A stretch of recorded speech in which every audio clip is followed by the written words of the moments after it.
Bienvenidos a Charlas en la U, el programa de opinión de la Universidad del Valle. Hoy vamos a hablar de dos temas que están en la mayor actualidad colombiana: la violencia rural y la inclusión de las comunidades étnicas, indígenas y negras que han estado tradicionalmente marginadas del acontecer nacional. Y para hablar de esos dos temas, hemos invitado a una persona que ha dedicado su vida a estudiarlos. Se trata del doctor Luis Carlos Castillo Gómez, quien es actualmente el secretario general de la Universidad del Valle, a quien le doy la bienvenida y le agradezco mucho que haya aceptado su participación en este programa. El profesor Castillo es un sociólogo de la Universidad del Valle, que ha tenido una maestría en estudios iberoamericanos de la Universidad Complutense de Madrid, universidad en la cual obtuvo su doctorado en sociología con una tesis laureada que justamente se refiere a la inclusión de las comunidades tanto negras como indígenas. Y quisiera empezar esta entrevista antes de entrar en materia por preguntarle ¿cómo fue que usted terminó estudiando sociología e interesado en estos temas particularmente? Bueno, Oscar, primero agradecerte inmensamente por la invitación a este programa que se ha convertido en un programa importantísimo para nuestra universidad. Y bueno, te respondo esas dos preguntas que para mí son importantes porque tienen que ver con mi trayectoria vital. La vinculación con la sociología tiene que ver fundamentalmente con que desde muy joven tuve cierta vinculación pues, con el activismo político de izquierda y estas reflexiones que se establecían en estos grupos de jóvenes de aquel entonces pues, me llevó a interesarme por la sociología. E ingresé en el año 1980 como estudiante del programa de sociología de la Universidad del Valle. Y el interés por estos temas que me han preocupado durante cerca de 40 años, 35 años, tiene que ver precisamente con los estudios de sociología, siendo estudiante desde muy temprano, a través de la articulación como monitor en unos proyectos que en ese entonces dirigía el profesor José María Rojas y también María Teresa Fingi. Pues había una articulación con las comunidades indígenas del departamento del Cauca y en ese entonces se conformó un grupo de profesionales que le decían los solidarios, a los cuales los estudiantes de ese entonces nos vinculamos. Y entonces vinculábamos y visitábamos los resguardos del departamento del Cauca, establecíamos vinculación con la organización indígena que estaban haciendo en ese momento, me refiero pues al CRIT.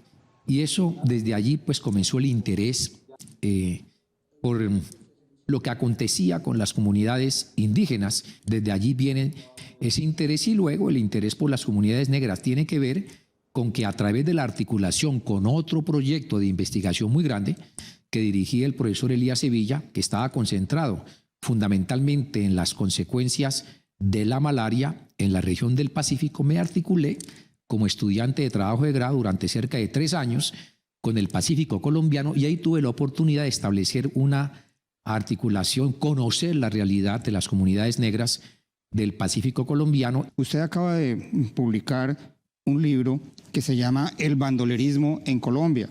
El bandolerismo en Colombia, que ha sido editado por el programa editorial de la Universidad del Valle, es como una consecuencia de otros libros y de otros estudios, particularmente de los estudios que usted y otro grupo de profesores han realizado sobre la violencia política, que es el periodo entre de los años 40 hasta principios de los años 50, donde hubo un enfrentamiento violento de carácter político en Colombia.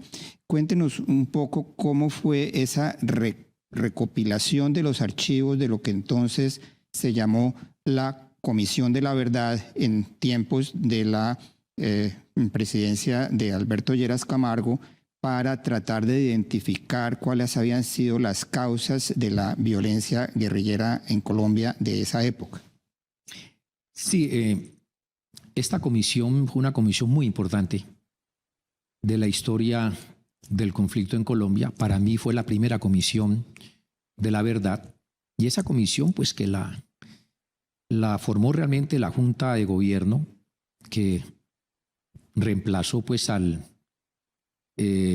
recién renunciado general Rojas Pinilla, y que luego la avaló Alberto Lleras Camargo como presidente primero del Frente Nacional, pues buscaba responder a un interrogante muy grande que siempre nos hemos hecho en este país, y es cuáles son las causas de la violencia y por qué los colombianos nos hemos matado como nos hemos matado desde la violencia hasta la actualidad. Y el padre Germán Guzmán, pues que era un padre que se ha preocupado desde muy joven por explicarse y responder esa pregunta, pues hizo aparte de esa comisión y durante cerca de 8 meses visitó los departamentos que estaban muy afectados por la violencia, es decir, el enfrentamiento entre liberales y conservadores. Y recorrió los diferentes departamentos, Tolima, Boyacá, el Valle del Cauca, estuvo hasta el norte del departamento del Cauca, Cundinamarca, Santanderes, y recopiló cantidad de información que entre otras cosas fue el archivo que luego nosotros hemos conocido como el archivo Germán Guzmán. Toda esa documentación da origen en Colombia a los 2 tomos de la principal obra que intenta explicar las causas de la violencia, que es conocido como La violencia en Colombia, estudio de un proceso social, que son 2 tomos dirigidos por el padre Germán Guzmán, pero del cual también participaron Orlando Fals y Umaña Luna. Los profesores de la Facultad de Ciencias Sociales y Económicas de la Universidad del Valle, a la cual hace parte pues la Escuela de Sociología, han reconstituido parte del archivo de Guzmán Campos que no estaba incorporado, por así decirlo, a estos informes. Y yo he estado revisando esos papeles que no solamente están en el libro del bandolerismo en Colombia, sino en otro muy rico documentalmente, que es el de la entrega de las armas de los bandoleros del Llano en el año 53. Lo que me llamó a mí la atención de ese proceso es que inicialmente fue un proceso de violencia política en el sentido de que era un enfrentamiento de liberales y conservadores por razones políticas, pero eso se transmutó con el correr del tiempo en una lucha que más parecía una lucha de clases entre los propietarios de las tierras y los peones y los trabajadores que no tenían tierra. Cuéntenos cómo fue la evolución de ese proceso. No, yo creo que detrás del conflicto que estudiamos los sociólogos hay un problema fundamental que tiene que ver con el problema agrario en Colombia, y es la inequitativa distribución de la tierra en nuestro país. Eso sin duda es una causa de carácter estructural que explica el conflicto, y en ese marco pues se presentaron otras circunstancias que abonaron este conflicto. Por ejemplo, la presencia precaria del Estado en las zonas rurales colombianas, y por otro lado, este enfrentamiento entre los 2 partidos históricos, liberales y conservadores, que en la práctica estuvo atravesado por la concepción que el otro era un enemigo de carácter político que había que eliminar físicamente. Yo creo que esos 3 aspectos que son estructurales, una inequitativa distribución de la tierra, algunos dicen el colapso del Estado, y el enfrentamiento de estas colectividades políticas, son las causas estructurales que pueden explicar el origen de la violencia y del conflicto, incluso que todavía estamos padeciendo. Lo cual quiere decir, si lo interpreto bien, que la paz en Colombia es fundamental o debe ser fundamentalmente una paz rural, y que ya ha dejado de tener un carácter político, inclusive no solamente liberal conservador, sino más en términos de izquierda-derecha, sino más bien una lucha social donde hay que reivindicar a los actores de esa lucha social, que es finalmente una lucha por un mayor bienestar rural. Sí, yo creo, digamos, que ahora se está trabajando el concepto de paz total, que es el concepto que ha introducido el nuevo gobierno, nosotros hemos hablado, habla la Comisión de la Construcción de Paz, pero la construcción de paz es, digamos, es una utopía en la cual tenemos que ir trabajando en la medida de lo posible para llegar a ella, pero nunca, por supuesto, lograremos una paz completa. Este último informe de la Comisión de la Verdad, por ejemplo, dice que este conflicto se explica porque los actores centrales del conflicto pues han sido los paramilitares, las guerrillas, el mismo Estado, y que la víctima fundamental ha sido la sociedad civil, porque de la cantidad de muertos que se han producido, solo el 5% han sido de combatientes armados y el 95% ha sido de la sociedad civil. Las comunidades campesinas colombianas están conformadas por distintos grupos raciales con distintas tradiciones culturales, pero dentro de esa comunidad campesina hay dos comunidades que sobresalen, que son la comunidad indígena y la comunidad negra. Para continuar hablando particularmente de esos dos temas con el profesor Castillo, vamos a hacer primero una pausa.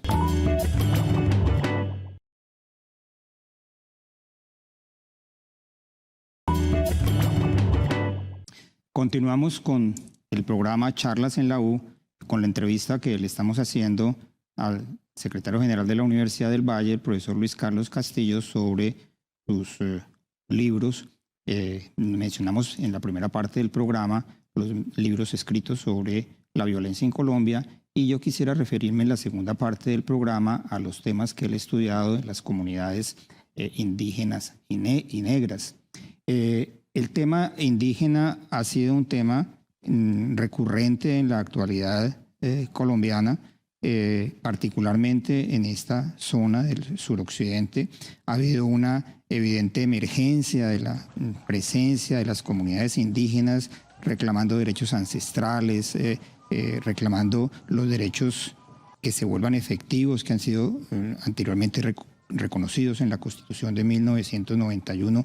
¿Cuál es su impresión general sobre el papel emergente de esas comunidades indígenas, particularmente del departamento del Cauca, que se desborda sobre el departamento del Valle?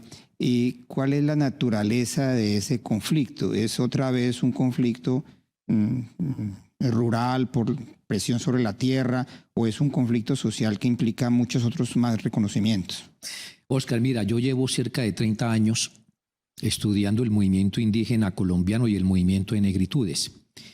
Y tengo la siguiente interpretación: lo que conocemos como el moderno movimiento indígena en Colombia se produce a comienzos de los años 1970, finales de los años 1960, y yo llamo que se produce en el contexto del giro de la política a la cultura como política. Ese es un movimiento de carácter continental donde los pueblos indígenas reinventan su identidad y reclaman a la nación la inclusión como sectores sociales y como actores que habían sido decisivos en la construcción de la nación. Como históricamente hemos tenido tanta desigualdad de la tierra, y como estos indígenas que hacían parte de los antiguos resguardos, tanto coloniales como republicanos, terminaron convertidos en campesinos, ellos reinventan esa identidad y comienzan a reclamar la propiedad sobre los antiguos territorios, que ellos los conciben como territorios ancestrales de los cuales son propietarios por derecho mayor y por haber sido los pueblos originarios en esas tierras.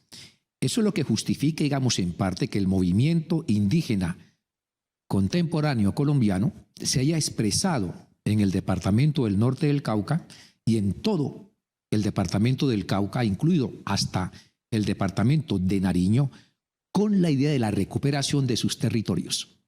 Y en los años 1970, 1980, hasta los años 1990, ellos recuperaron en su concepción los antiguos territorios indígenas, que eran las haciendas, grandes haciendas, producto de la descomposición de los grandes resguardos. Pero ellos levantaron la consigna de recuperar la cultura para recuperarlo todo. porque al lado de la recuperación del territorio, ellos también han recuperado sus formas de gobierno, sus formas de educación, la educación tradicional, incluso sus prácticas tradicionales en las prácticas de la medicina. Lo conciben como una recuperación de la cultura en términos generales. O sea, el problema no es solamente rural, en el sentido de que la emergencia social de esas comunidades exige el acceso a muchos otros derechos. En el caso particular de la Universidad del Valle, por ejemplo, hay cerca de 900 estudiantes indígenas en la universidad que entran por condiciones de excepción, lo que le da a uno la idea de que no es solamente una reivindicación rural, sino un deseo de incorporación al sector productivo y de igualación de derechos con los del resto de la sociedad colombiana. Sí, no, yo creo que son varias aristas, pero muy articuladas en términos de la cultura, que es reconocimiento de su cultura como reconocimiento diferencial, que hacen parte de una cultura diferente al resto de la cultura de los colombianos, pero también redistribución, en el sentido en que la riqueza, sobre todo en este caso vista a través de la tierra, tiene que ser redistribuida. Por lo tanto, redistribución al lado del reconocimiento, pero también inclusión. Y cuando se dice inclusión, es inclusión en las tomas de decisiones por parte del Estado sobre la vida de ellos.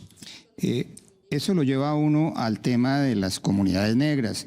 Las comunidades negras que abarcan buena parte de la costa del suroccidente colombiano y obviamente están también en el Valle del Cauca y en el departamento del Cauca, han convivido e inclusive han tenido diferencias entre ellas y tienen su propia agenda.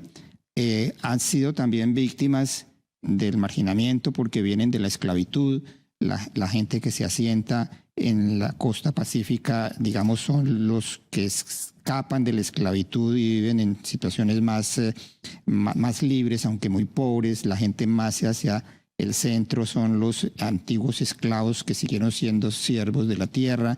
¿Cuál ha sido el papel de los dirigentes negros en hacer valer esas luchas comparado con el papel que han tenido los dirigentes indígenas? Sí, pero la realidad, Oscar, es que hay grandes semejanzas y algunas diferencias también importantes cuando uno piensa en estas dos grandes poblaciones y en estos dos grandes movimientos, el indígena y el de negritudes. Lo primero es que sin duda también las comunidades negras han estado exigiendo reconocimiento e inclusión en la nación. Cuando se dice reconocimiento es que se les reconozca como comunidades negras que han sido sujetas fundamentalmente de prácticas racistas, donde se ha concebido que el negro no constituye un grupo humano apto para la construcción de la nación. Ellos se oponen, por supuesto, a esa concepción racista de la gente negra muy fuertemente articulada a la manera como hemos imaginado la constitución de la sociedad colombiana. Pero también han pedido redistribución y también redistribución de lo que ellos llaman sus territorios ancestrales, que es el caso de la región de la costa pacífica. Allí se desarrolló un gran movimiento de negritudes después de la aprobación de la ley 30, de la ley de negritud, la ley 70, la ley de negritudes, que en la práctica logró la titulación de cerca de 5.5 millones de hectáreas en todo el andén de carácter pacífico. Usted ha publicado un libro que acaba de salir también, que se llama Natanael Díaz, un poeta en los laberintos de la política. El libro es interesante en el sentido de que Natanael Díaz fue uno de esos dirigentes negros que, a diferencia de muchos otros que más o menos hacían valer la presencia a través de la literatura y de la cultura y de la música, él lo quiso hacer a través de la política, e inclusive llegó al Congreso y hablaban de él porque era un gran orador como el Gaitán Negro. ¿Qué papel tuvo esa generación como la de Natanael Díaz, que yo creo que es un poco un símbolo de lo que usted toma cuando escribe su biografía, en esa emergencia y en ese deseo de salir de la exclusión de las comunidades negras del norte del Cauca? No, el papel de Natanael fue trascendental en el campo político negro. Manuel Zapata Olivella, este negro universal, dijo en su autobiografía, Levántate mulato, que Natanael Díaz fue el precursor de la negritud en Colombia. Y yo creo, pues estudiando muy en detalle la vida y la obra de Natanael, que sin duda se mereció ese título que le otorgó Manuel Zapata. Creo que fue el precursor de la negritud en Colombia por allá en los años 1940, cuando siendo, digamos, muy joven, pues migró del norte del Cauca, descendiente de familias de esclavos, ¿no? Su bisabuela fue pues una mujer esclava que tenía en la nalga la carimba como, digamos, demostración física que había sido exactamente pues una esclava. Y Natanael, cuando migra pues a Bogotá, estudia en la Universidad Externado de Colombia Derecho, se encuentra con un conjunto de negros de aquel entonces, donde está Manuel Zapata, Delia Zapata, Marino Viveros, Natanael Díaz, y constituyen un grupo de jóvenes tremendamente brillantes de las universidades privadas y públicas de Bogotá, muy articulados con el contexto internacional de lo que estaba aconteciendo en los Estados Unidos, y a través de la acción política establecen el Día del Negro. El Día del Negro es un 23 de junio de 1943, pues establecen ese día y luego conforman el Club del Negro en Colombia y comienzan una actividad importantísima de reconocimiento de la gente negra en Colombia, de los negros, y comienzan una lucha contra el racismo del cual son objetos en ese momento las poblaciones negras y siguen siendo objeto, por supuesto. La parte política es muy importante porque Natanael militó en las corrientes radicales y populares del liberalismo colombiano. Fue parlamentario durante 3 veces y fue vicepresidente de la Cámara de Representantes por el MRL en su último periodo del año 1960 al año 1962. Y otras personas también de raza negra que también tuvieron un papel importante en el Congreso, tomaron esas banderas y siguieron buscando esos procesos de reivindicación. Sí, perfecto. Digamos, él se articuló siempre con estas corrientes radicales. Fue gaitanista, radical gaitanista, tal vez el representante del gaitanismo más relevante del norte del departamento del Cauca, porque él nació en el actual Puerto Tejada. Si uno trata de englobar en una sola imagen toda su obra como sociólogo que abarca el estudio de todas estas minorías, uno encuentra un concepto que es muy atractivo, que es la reinvención de la identidad, tratando de decir que lo que hay detrás de todos esos movimientos que incluyen violencia, incluyen presión sobre la tierra, incluyen actividades culturales que adquieren una presencia nacional. Detrás de todo eso hay una especie de reinvención de su cultura y de su identidad. ¿Por qué no nos explica un poco ese proceso? Sí, no, sin duda, estos movimientos, el indígena, el movimiento de negritudes, son movimientos de la identidad. Son movimientos de la reinvención de la identidad. ¿Por qué? Porque ellos en este giro copernicano, que yo llamo cuando la economía era política, y por lo tanto los obreros hacían sus grandes huelgas y su movimiento obrero, pero reivindicando fundamentalmente la redistribución de la tasa de ganancia del capitalismo a través de mejores salarios, ¿no? Disminuyendo la jornada de trabajo. Pero estos ponen en el centro el problema de la identidad. ¿Quiénes son? Entonces se autorreconocen y se reinventan como indígenas.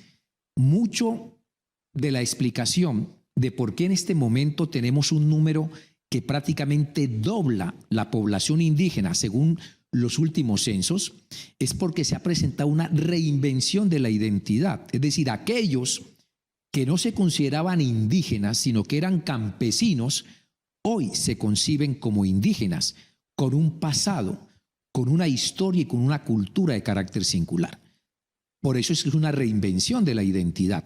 De manera similar con las comunidades negras.